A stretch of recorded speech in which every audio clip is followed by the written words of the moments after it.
Welcome to the Wolfkeeper, a show that's just about everything that you can maybe think about, everything that you can feel that's inside of your heart. What I need for you to do right now is spend the next hour relaxing. Just stop your day before you go into 12 o'clock. And I just want y'all to close your minds, open your hearts, and relax and go on this journey with me. It's a beautiful place that you're about to go, because I want to make you feel, I want to just open you up and think about some things you never really thought about. Right now, the Wolfkeeper. Come on. Good morning, y'all. Come on. It's the Wolfkeeper show. Get ready. Come on, let's go. Yeah. Woo. Yeah. It's the Wolfkeeper show. Your boy Toriano Sanzoni. Yeah. Chanelli Nell. My boy Tyrone Scott somewhere rocking the Doogie Dogs. Denzel's in his house. Shacky Shack. And for all the people out there that love us, we love you back. Thank you all. Get ready for an amazing show with the Wolfkeeper. Get ready. Here we go.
That's the wolf call.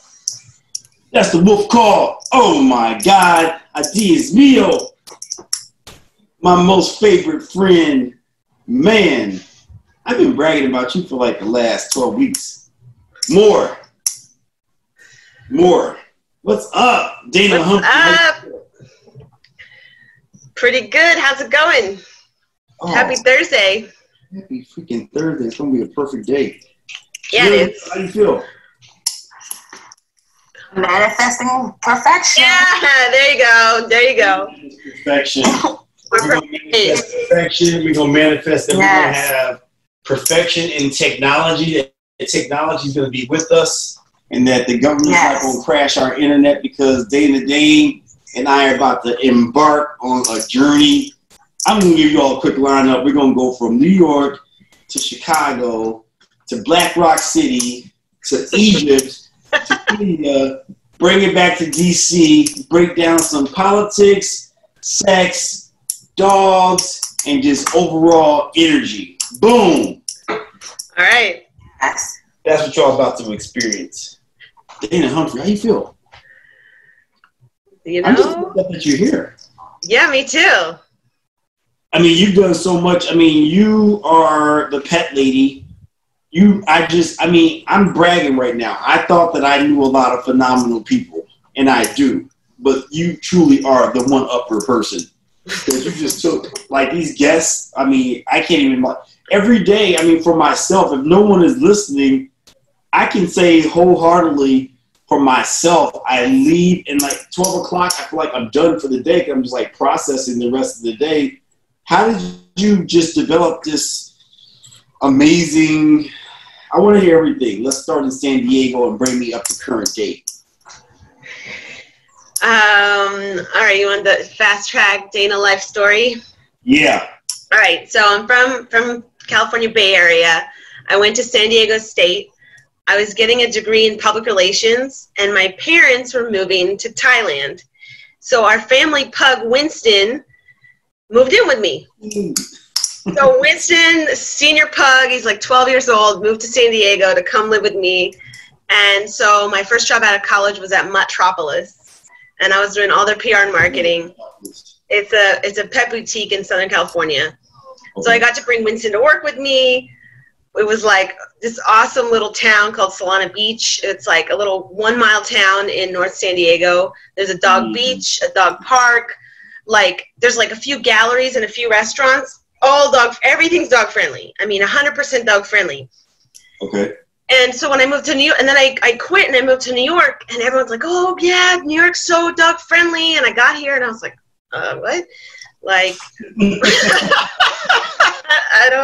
sure, but you know, where I'm from, the dogs like get to do everything. So it's a little bit of a new reality, you know, where here in New York, dogs, you know, they have a good life, but they live on wee-wee pads. Their walks are mainly It's not Cali style. Yeah, I mean, they don't have their own beach. That's for sure. Here, there's no dogs on the beach. You know, in California, it's like there's like a dog beach section. Like, if you don't have a dog, like, don't even go on that beach. Right.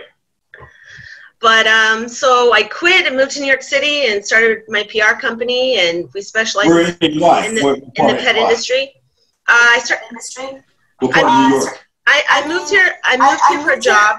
It didn't work out. I got laid off after 3 months, and that was in 2008. And when I first moved here, I didn't know anybody. I didn't know anything. So I lived in like just random part of Brooklyn. And Brooklyn. Yeah, I was in Brooklyn. I was like kind of in, I was kind of in the outskirts. And I was actually in like a very like Hasidic Jewish neighborhood. So my first Saturday, like I woke up, like I'm like, yes, city that never sleeps. Here I go, going for a walk. Like everything's closed. And I'm like, what is going on? So after I walked like probably like 3 miles, I finally found like some kind of coffee that was open.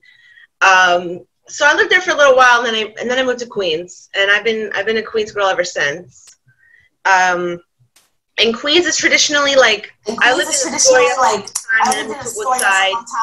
Queens is like known to be like a lot of Greek people live in Queens, a lot in Astoria. So I get that vibe. People tell me like, you look like you live in Queens, and I'm like, oh, okay, cool, great. Like I'm not really Greek, but okay, I see how you get that vibe. Yeah. Get that Greek vibe. So you're straight West, but you're born and raised West Coast. I mean, before that, I was born in Canada, raised in England, and then we moved to California. Don't be leaving it's the whole thing. It's the whole thing. Yeah. Don't be leaving stuff out. So the universe dropped you in Canada first. Yeah. That's where I dropped out. Yep. That's where you dropped out. Canada, England, Cali. Yep. New York. Yep. So basically you're pretty much a New Yorker though. That's what you. Yeah. I've been here 12 years. With this COVID thing, a lot of people are leaving, and I'm like, where are you going? Yeah, like, where are you trying to go? Like, I don't really get it. I don't really know where else to go. It's like run for the hills. My buddy said this today. He's like, I love your show. He said, but you have to pretty much address COVID every day. I don't know how I feel about that, but let's talk about it.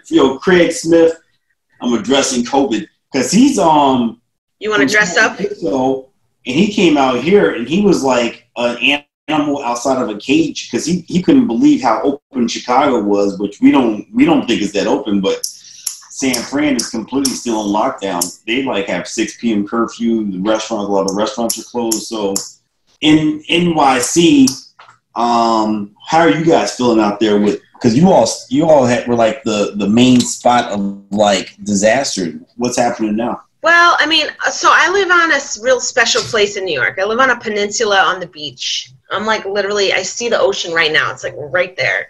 So I'm on this little special vibe. Like I'm in Rockaway Beach. I go to the boardwalk and the beach every day, and you know, it's out. I'm mainly spending my time outside, so everyone's social distancing. It's pretty like laid back. But I did go to Manhattan a couple weeks ago, and it was pretty intense. Yeah. When you say intense, what do you mean by that? So basically, I took the ferry. So where I live, there's a ferry that goes right to Wall Street. And so I walked from Wall Street, like up to Canal Street. And it's basically through like all the city buildings. So like City Hall and all that stuff. And that's where there had been a lot of Black Lives Matter protesting and riots. And there's just a lot of hate. Like there's a lot of hate graffiti out, you know. It's like I love graffiti. I'm a fan. Like I'm all about it. But there's, you know, a lot of the like historical buildings and landmark buildings have just been like scribbled on, and it was pretty sad. Isn't it crazy the amount of things that's happening right now? I mean, that's like I told you. I promise we're gonna talk about some politics. Let's just jump right into the politics because like right now. I just was so just shocked of as many hurtful memes there are out there. Like a person I respect had BLM, burglars, looters, and murderers, and like he had that all in his. And this is someone that like works at City Hall that I respect. Like, someone I've gone out to dinner with and hung out with. I consider a friend. Like we can't even be buddies right now. Let me ask you the same question that we asked Belkis yesterday, because you are social. I mean, you're a marketing beast and animal. What can people do like right now with the whole when they're seeing like these hateful things on their social media? Is it time to just start deleting people? Do you just let them be? Do you like cut them off? Do you block them? Honestly, I think it's time for like radical acceptance and radical love.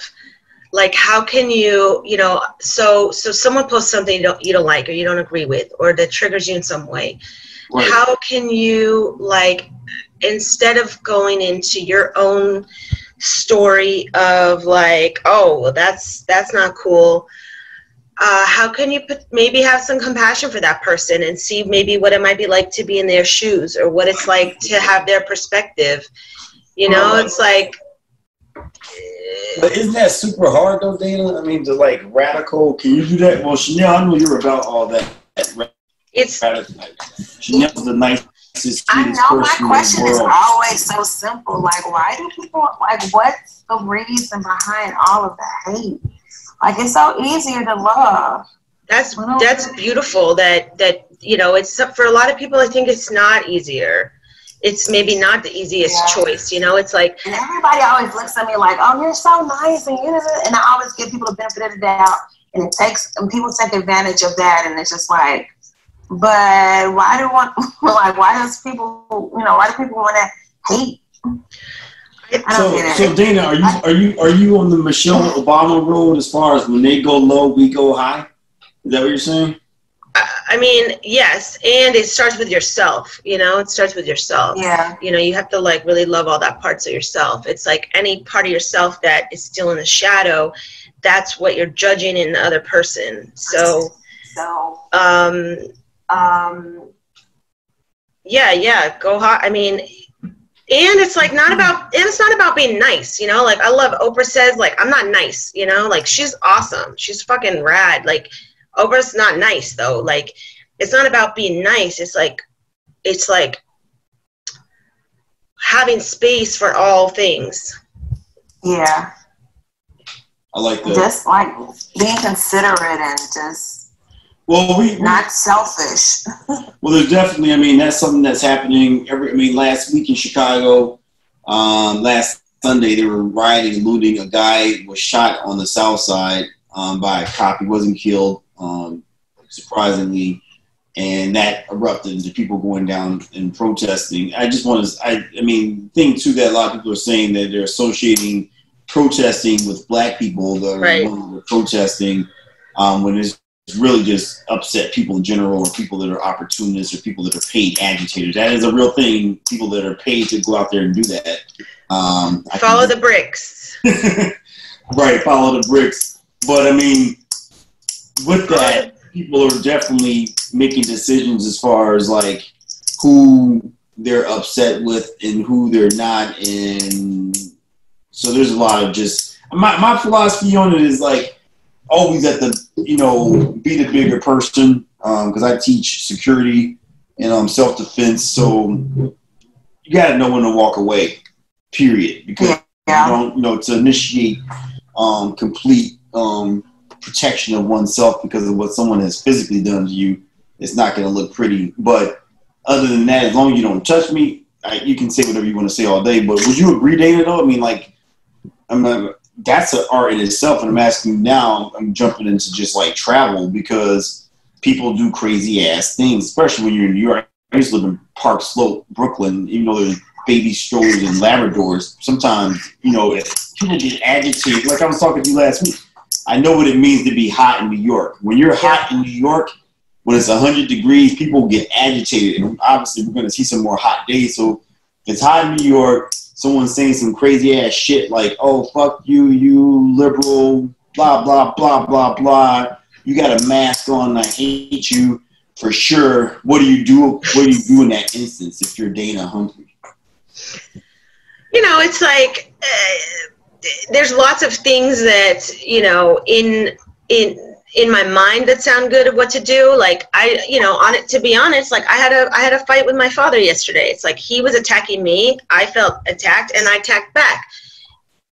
After ending the conversation, I was able to clearly look at it and say, whoa, okay, I could have like paused, take a deep breath, think about how I'm feeling, share how it's impacting me, instead of just going back. But that was my reaction. But it's like having the awareness. I hope that next time we have a conversation, I will have more of that. It doesn't have to be perfect every time, but it's like I'm aware of that's what I did. And you can just hope to do better next time. No, I got in a fight with my mother last week. Well, maybe this week or whatever. Something where just like caught me off guard, which I don't like being like that with anyone, let alone mom. Sorry, mom, if you're listening, I take it back. But I mean, we're people are definitely at the edge, and I like to joke and say I'm the good Negro. Like I say I like to joke and say that I'm the good Negro. Like it takes a lot for me to like get pushed to that point. But I just don't like. I'm about positivity, energy, and I love bringing that just that outrageously ambitious energy to everyone. But for some people, though, they can catch you off guard at that right moment in time and just say something. Because sometimes I'm shocked. It was like when my story I've been sharing with people, June 13th specifically, some neighbors of mine are like, you motherfucking niggers, you moolies, get the fuck out of our neighborhood, go back to Inglewood. I'm like, hey, like, dude, relax. Like, I'm calming down the people that I was with, which that shocked me. I'm like, oh shit, like I was like the media, I was like the negotiator, like this is not the right thing to do. Do not respond back. Let's simply go home and we'll just process later. I was like, I was on fire, but then sometimes like one little thing might catch you off guard. So I think everyone out there during these crazy times right now, we need to like definitely diffuse. Which I want to segue into a guest that we're going to be bringing here. Phenomenal human being, just once again a Dana Humphrey production happening in September. is Lori Handlers. Oh yeah. Oh yeah. Please, can you tell people about Lori Handlers? Yeah. If you want for Tina Humphrey curated the entire month of August. Like this August would not be happening. It takes a village to make a podcast, and Dana Humphrey is the main villager. You're looking at the person that I'm just the bearded man up here with the microphone, being abused by Chanel every day that tries to get through these shows. One show. Dana, you listen to the show every day, right? What? I tune in when I can. That's not facts that I bully him. One show. Those are not facts. One show. But you bringing us Lori Handlers in September. Like, tell us about Lori. I'm looking at the schedule right now. I know you had Belkis yesterday. You got Judy tomorrow. Judy's my Reiki teacher. She taught me how to be a Reiki person. I got my chakras right here, my wall here. Judy's awesome. Judy's awesome. Judy Hamsa. She's a delight. She's a real delight. So you're in for a treat tomorrow with Judy. She's going to share all about energy and all the goodies. And I mean, Lori Handlers. I have been studying with something called ISTA for a couple of years now, and that's how I met how do you spell that? Lori Handlers. It's ISTA. ISTA. ISTA. Yeah. It's the International School of Temple Arts. And you know what I learned from Lori is actually a practice that you can use if you're hot and angry in a situation. You can do a little hand scream. If you're like angry, you're pissed, you're like, you know what? I just gotta like move this energy. I love that. My hand scream. Quick little hand scream. Whew. It's like de-escalated a little bit. But you gotta shake your hips. You gotta like really move it. Yeah. You can do it. You could like if you're at work. Hand scream. Hand scream is amazing. My evil landlord. I'm gonna do a hand scream like. Oh. Lori Handlers is also all about yoga boxing. So like if you're like boxing, I love that. If you're like in a heated discussion with somebody, you could be like, you know what, let's stop and let's yoga box. So you know, it's like, I don't like what you're doing. And then the other person can respond. And so you're moving the energy as you're doing it. So you're like physically releasing a little bit and you're sharing to the other person. I love that. Hey, Neil. Yes. We're going to yoga box later.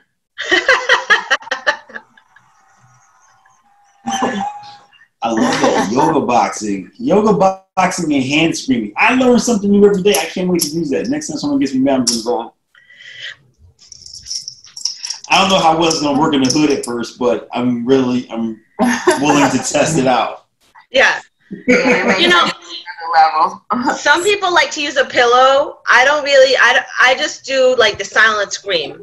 I don't really, you know, I used to talk too much until I lost my voice. So I don't like scream that much anymore. So I like the silent version. But Lori Handlers is amazing. She's like sex and happiness coach. She has a podcast. She does all kinds of workshops. She has a sexpert workshop right now that she's doing with Brianna. And I'm signing up for. Lori also does Tantra meets BDSM with Om Rapani. I mean, she's just like all over the place. She's out of Arizona, but she's on Zoom and does workshops all around the world. Because you and I, Dana, were talking earlier about I think that a lot of the issues of the world are sex related.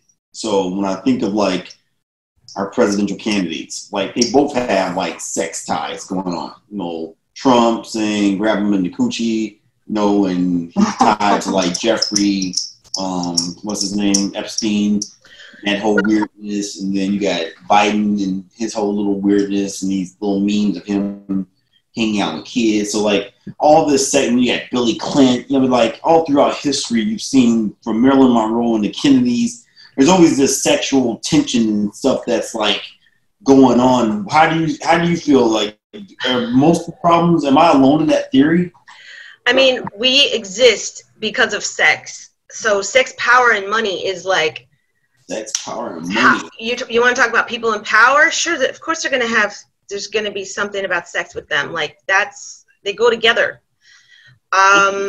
So, I mean, yeah, it's like our life force energy. So how you want to use it? I mean. No, that's powerful what you said. And our culture has, yeah, I mean, and our culture has a lot of shame and blame around it, right? That's the piece where it's like what's happening is like the shame and blame around people's preferences or desires or things that they've actually done or whatever. Which brings me to another question that Chanel is always, because I'm basically also Chanel's counselor, personal life coach, and she's always asking about during the days of COVID, how do you sexing COVID? I mean, because a lot of people have been quarantined properly since March, you know, and some people just have not gotten it on. I mean, so like, how are people, what do you see, what's that going to do? Because one night stands might be somewhat eliminated because there's no more hanging out in the bar till 11 p.m. and then that person accidentally, I mean, these are things I've heard about that have happened, but that person. Sure, you're not one of those persons. With that person, you know what I mean? Or just let's go out on a date to dinner. What's happening with sex and sex during the days of COVID? We're not even a year old in this. What do you see? What's going to happen? I don't know. That's a good question. But yeah, I mean, definitely the bar culture is definitely changing. Now it's like curb parties. I mean, not even like around here, like the bars are open, but they're giving you like a free something to take away. So there's no gathering, right? There's no hanging out. I know a lot of my friends are on a lot of apps right now. A friend of mine just recommended, you know, she's like all about Hinge. She's like, I'm on Hinge, and I'm like, all right, cool, let me check it out. Turns out I have like some old profile from like who knows when, and I'm like, I don't even know who this person is. Like people are matching with her, and I'm like, who is this? That where we're going is going to be all like Tara G says sexual tension comes from trying to control other sexual needs, and it can't be done. And now Pornhub and cheese toast. That's Pornhub's the future of dating. Hey, I mean, digital dating in Pornhub. Is that where we're at? Yeah, I mean, I'm sure Pornhub is like a good stock to buy right now. Probably making some money. Right? Yeah, that's a good stock to get right now. No, I think it's tough for people because insider trading secrets. Yeah, that would be interesting to see, like the stats of like if Tinder, like how many new accounts have been populated.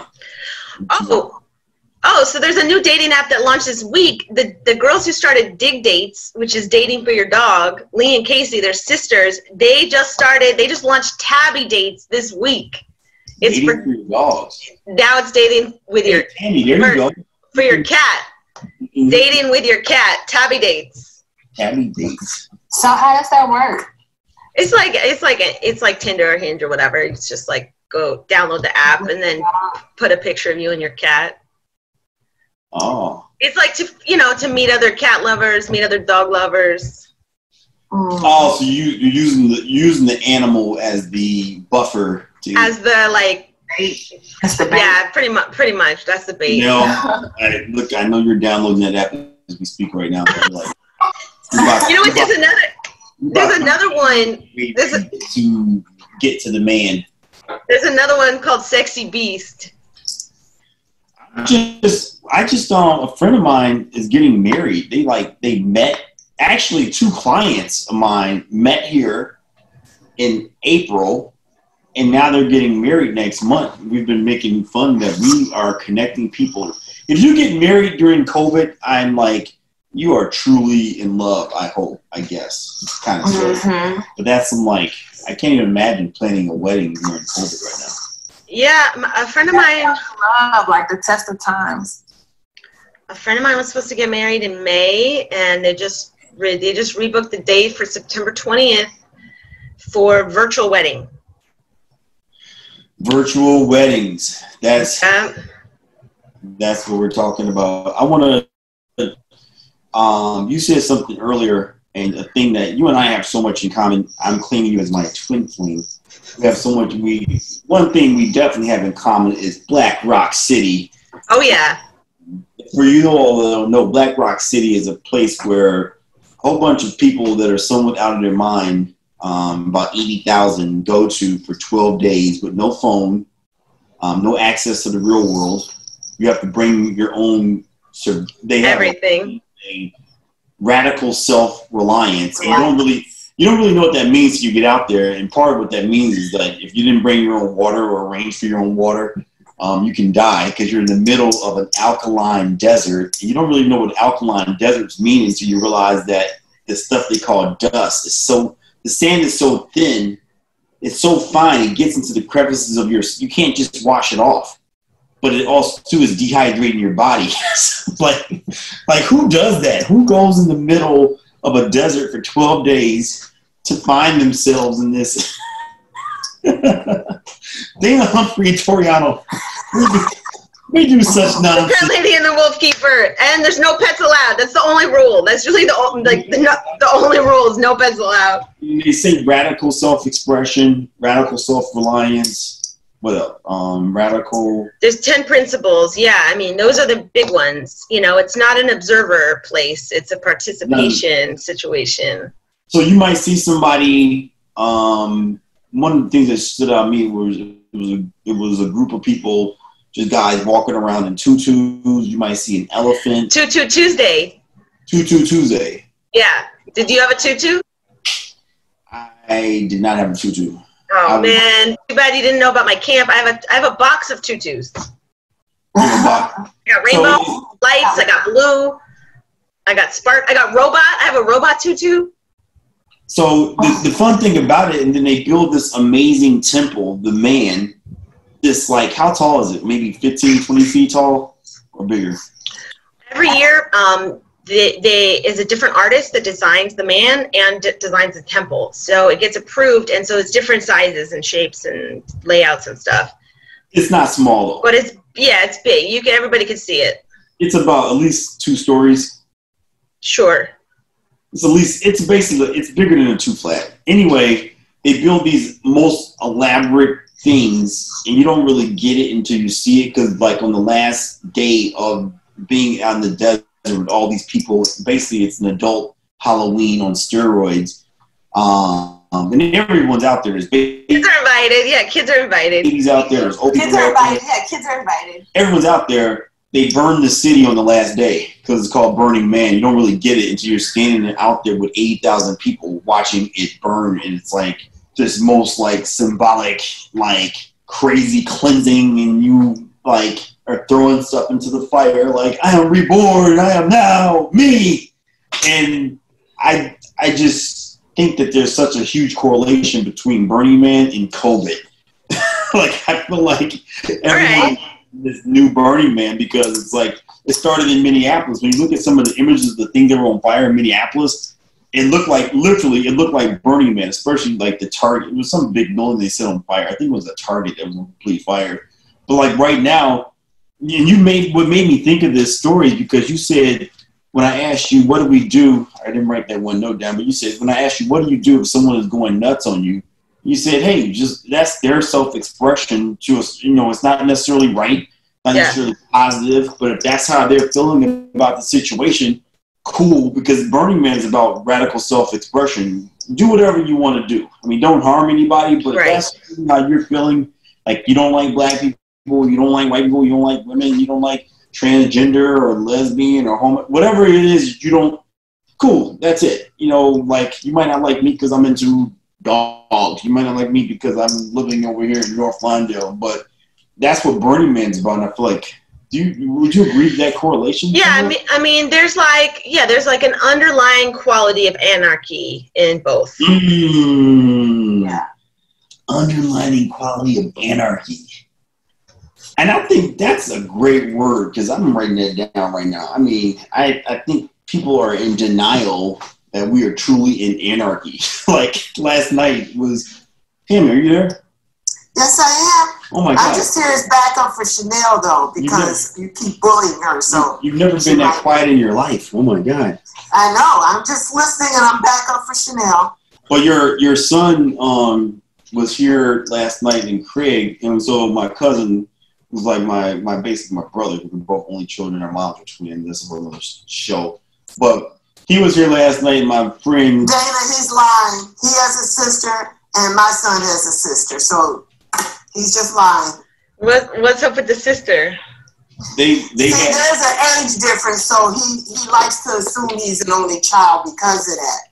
Well, I mean, I was 22 years old when they both got pregnant again, when they decided to have more children. No, that's not what happened at all. I was in college. My mother, I was driving to a club in Minneapolis. Let's not just sidetrack, but that's not what happened. Well, that'll be another show. First of all, there's only 18 years difference between you and your sister. There's 13 between my son and my daughter. So let's start with there. But anyway, don't be sidetracked. We digress. But anyway, so how are you, Dana? It's nice to meet you. I'm good. Yeah, how are you doing? Yeah. So last night we're walking in Little Italy, and there's it was borderline. I felt like it was in the episode of Hunger Games meets Mad Max, because all the Chicago police officers, bless your soul, all you guys, thank you for your service. I'm not mad at you because I'm not doing that job. So someone has to do it. Might as well be you. And my grandfather and grandfathers, they were police officers. So peace and love to all police officers. I know they're exhausted. Right. I know. But they were out last night. They had to give up their off days. Well, I don't feel bad about that because Chicago has the highest overtime in the country. So I'm not there getting paid. But what if they've been working for so long and then you choose they're okay. They're getting paid. But okay. The thing that I was tripping on was that it's full out riot gear in the middle of the day, which was just surreal when you see them up close. Even for me, you see it on TV, you've seen it in the 60s, but you don't really get the magnitude until you see the helmet with the shield and the billy club in the hand. And it's probably in my little area of Little Italy, which obviously you all, Tammy, and everyone knows, Tammy and Chanel, you all know, there's about 40 of them over here. I mean, so you see that, which I'm bringing that to is that, how are we, with our Burning Man experience, because Burning Man is all about radical self-expression, radical, self-reliance, take care of yourself, be expressive, be kind to people, giving. That's a big Burning Man principle about giving. Yeah. But then how are we supposed to give in the middle of seeing some riot gear Chicago police officers with scary billy clubs just walking around, because we're in a police state. To me, that was that affirmed my philosophy that we are. Oh, that's where I was going with that. That tangent has a relevance because you said anarchy. Yeah. The pseudo anarchy that we're in. Yeah. So in that, I don't know. I'm just I'm very happy to be in New York where we don't have that, but I am about to go to Portland, Oregon in a couple weeks to visit my sister, and I know that there's a similar vibe going on over there. And so yeah, how can you apply the principles of Burning Man to your life every day? It's the best way to live, I think. If if that is so in that situation, what do you need to do to take care of yourself? Do you need to leave? Do you need to go home? Do you need to tell your friends I'm not comfortable with this police state going on? Do you need to I don't know what the best way to handle that is. I think it's different for everybody. Do you need to move? Do you need to bounce? But also you mentioned Mad Max. That's dogs meet Burning Man right there. It's No, that's a big question, and you just made me think of something too, of your brilliance and your excellence, because you're on a beach right now, so you're not out here in the fields with us. I'm on the beach right now. As you look out your window, I called Dana earlier today. I was like, "What's going on?" She's like, "The ocean is so calm today." So I look out my window. I'm like, I'm looking out past my boarded up windows. I see some riot police. I mean, you know, just the other day there was like a police parade out my window that, you know, got escalated into something else and turned into a whole thing. But, you know, pretty much, yeah, I'm very blessed to be where I am, and I'm happy to be where I'm at. Let's go back to the dating thing. Is the future of dating, hey, would you like to go to a protest together? What? Is the future of dating, hey, do you want to go to a protest together? I bet a lot of people have met at a protest. Is that they're not meeting at the bar anymore. It's like, what else is happening? Let's go protest, girl. Together. Change the world, break something. Cool. Wow, Dana, you're amazing. Can we tell people a preview about November, December? Yeah, what's going on? So November, I mean, we'll be on fire. Whew, November, we're gonna have is a big month. We got November coming up. I mean, we got Halloween. I'm hoping to, you know. So do you have guests booked for those months? Yeah, November, Dana and I, we're going to make November Veteran Month. So that's going to be, I think it's super cool because I want to give a shout out to every person, first responder out there, all the nurses, the doctors. Because someone, I just talked to a team member who was telling me, like, for example, in the Philippines, nurses are like saying no more. We can't do this anymore. Like, they're done. You know, so anyone that's a first responder out there, military, I mean, yeah, people get upset. They call you names, which that's a lot to deal with. And now it's this weird tension. My friend Tara G was just saying yesterday, this is a black woman here in Chicago, and I felt really sad when she said this. She said, I feel super terrified and scared when I see a police officer right now. And I don't think anyone should feel terrified and scared, and no one wants to be the person making someone feel terrified and scared. You know, that is reciprocal energy. So that's we need to fix that, but that would be definitely super amazing, you know, for the month of that should be super amazing for the month of November to recognize our, right, Dana? Yeah, I mean, you got the election, you got Veterans Day, you got first responders. It's a beautiful time to just like celebrate those who have been, you know, diligently working day after day this whole year, you know, with all kinds of masks on, all kinds of suits on, you know, all kinds of gear day after day for, you know, whatever form of protection they're trying to offer. Because even though, and I want people out there, just my PSA to people, you know, that's their job. Yeah, we don't be mean and add to it, even though it's super hard to be calm, especially if you feel that. I mean, I'll give you a true story. This happened to me 2 weeks ago. Maybe it was 3 weeks ago at the max, but I got pulled over for I'm in my little car, my little sports car, and sheriff pulls me over, and and I was having a bad day already, so I wasn't even calm and cool by any means at all, and I'm concealed carry, so this is like, dude, and it wasn't even a dude, it was a dudette. I'm like, please don't pull me out of this car, because they're supposed to, like, it will become a huge ordeal but as soon as she got to the car, she was like, I'm like, is there a problem? And she's like, I thought you needed assistance. I'm just like, dude, like, don't even, I'm not trying to do all that shit right now at all. You mean physical assistance? What kind of assistance? What made her get assistance, I guess she's assuming like roadside assistance. I don't know what. I mean, I'm a black man in a BMW, so it's like, that's just a thing in itself. So it's just like. No, I know, but I mean, did she like indicate what type of assistance she was referring to? No.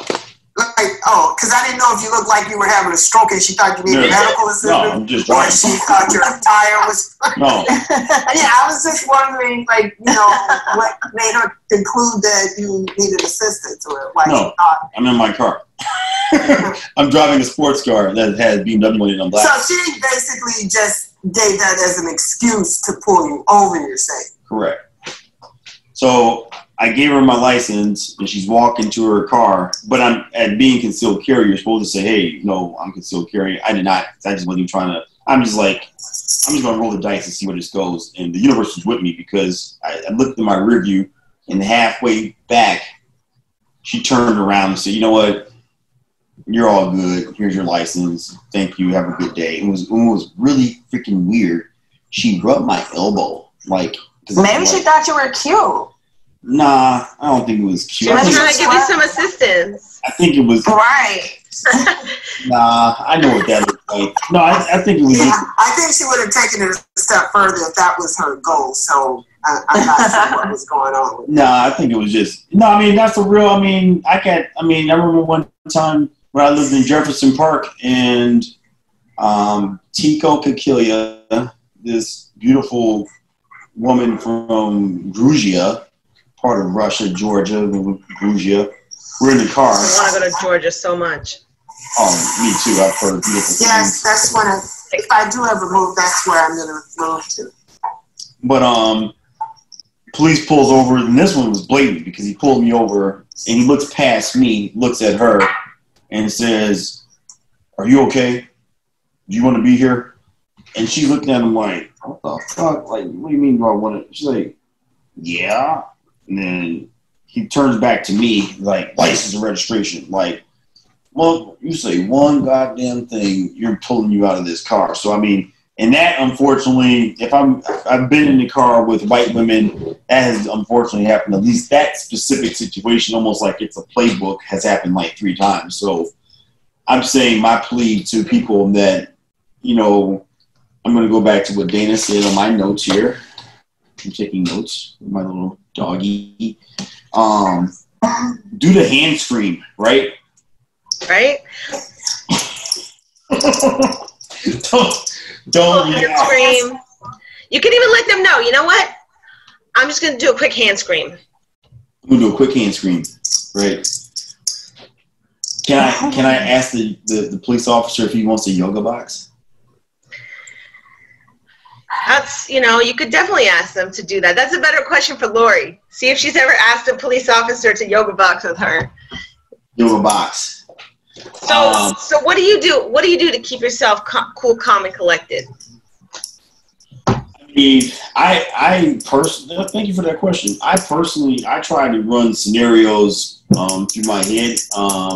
You guys can go to my website, wolfkeeperu.com, and I have reentry shock classes where basically it's de-escalation, because another example that a story that a friend of mine told me that happened to him, where he wanted me to help him with his gym, because this happened at another gym, was 2 guys in the locker room. The one guy's like, "Put your fucking mask on." He's like, "I'm not fucking putting my mask on.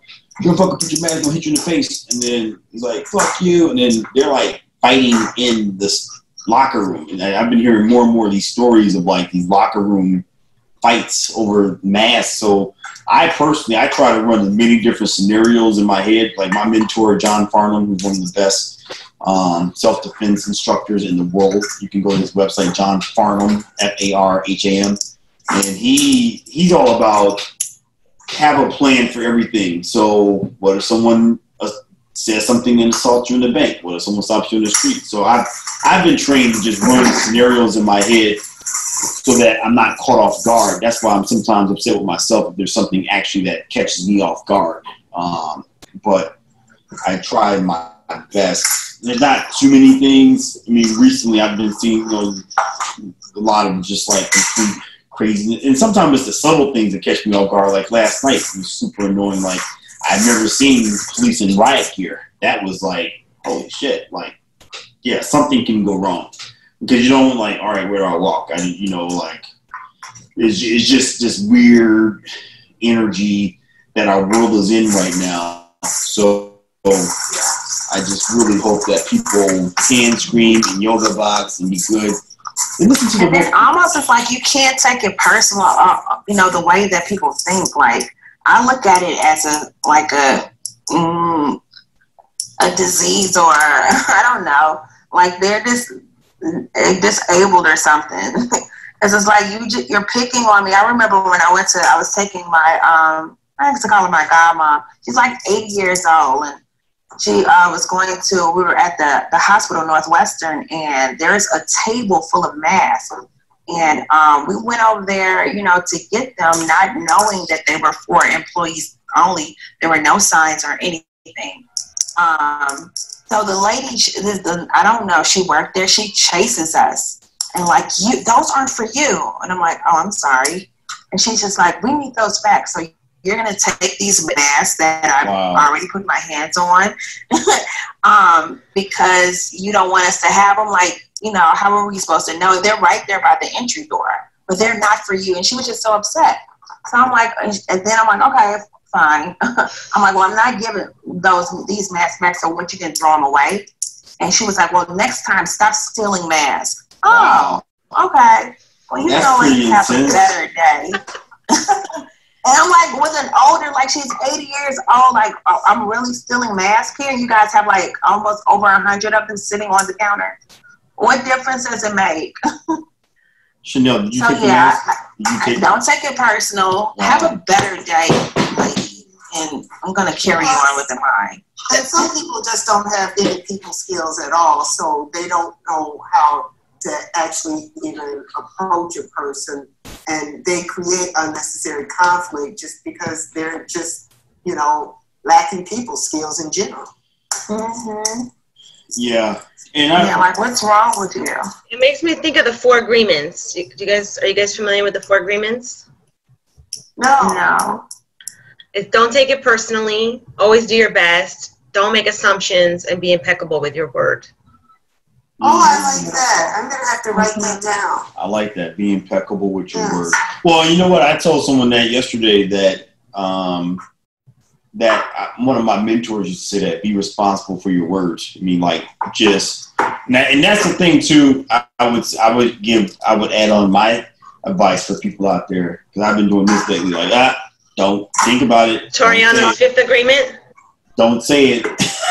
What? You know, green little word. Don't say it, especially when hey, can we talk? I'm like, nope, don't say it. Don't even, because you already know what's about to go there.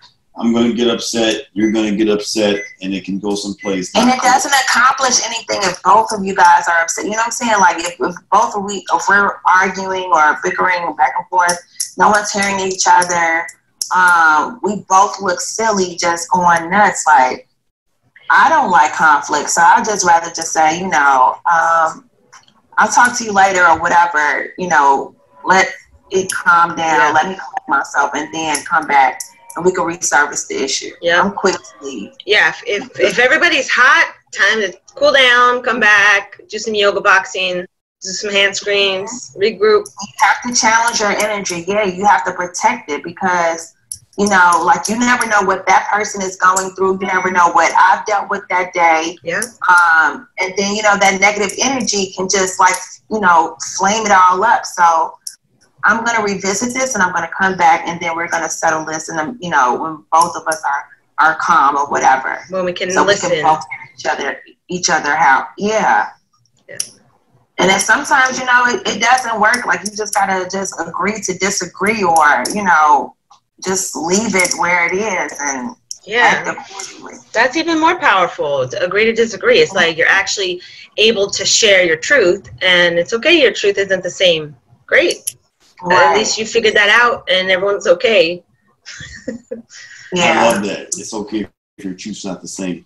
Wow. Well, Dana Humphrey, you are coming back for more, and today was a special episode just to see the person behind the curation of the amazing August.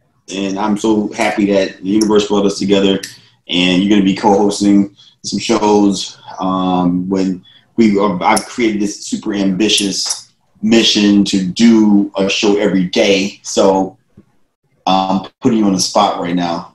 If I decide to like get super like tired and not show up, you can do a show without me. Yeah. You know what? I heard from Bark Yours about the on the spot action. I know he's coming back in January from an on the spot request. I heard about that. I'm putting you on the spot for the whole month of November. So I don't know about the whole month. I work the election polls. Not for the month. I appreciate it I'm like gonna sprinkle in my little like pet lady glitterness in and out of the shows. But yeah, I'm not gonna do every day, and I'm especially not doing election day. I'm working the polls. Get out the vote. Vote for whoever you want. Get out and vote, and if you're not registered to vote, go out and vote because you have no excuse to be mad at the decision on November 4th. If that's a good point. I want to find out when's the last day to register to still vote in this election. It's like the countdown's on. It's like you got a couple days. We'll post that up. All right, I'm Toriano Sanzoni. Dana Humphrey's in the house. Chanelli Nell's in the house. Tammy Amy out there in his house. Denise, thank you for listening. Rejoice, the whole crew. Tara G, Tyrone Scott, somewhere rocking in the background with the doggy dogs. I love you all. Peace. Tomorrow's show is going to be off the chain. We're going to talk about Reiki energy with my Judy Hamsa. I heart you. Exciting. Thank you so much, Dana. Thank you.